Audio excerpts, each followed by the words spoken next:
What is up, everyone? This is Mo Tutorials, and today I'm going to show you how to fix the Windows Update error code 0x800f0991. So let's get right into this. So if you're getting this error for like installing or downloading this Windows Update, I'm going to show you what to do to fix it. So first thing you should do is go to your search bar and type in troubleshoot settings until you see this pop up.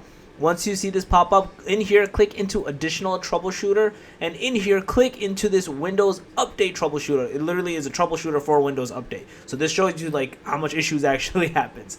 So you want to basically run this. It might ask you to restart your computer, do that, then try to do the update, and you should be good to go. If not, we're going to move on to the next step, which is go back into the search bar and type in services until you see this. Open this. In here, type in Windows, or just press W or look for it, and we're going to look for something called Windows Update that you see over here, and Windows Update Medic Service. Both of them, right click into it and click into properties. If it's stopped, I want you to press start and change it from manual to automatic, and then press apply for both of them basically. Once you do this, restart your computer, you should be good to go, and you should not have this error persist any longer. So yeah, that's basically it. If you guys love this video, please smash the like button, the channel, make sure to subscribe, click that notification bell, and I'm Mo Tutorials out. Peace.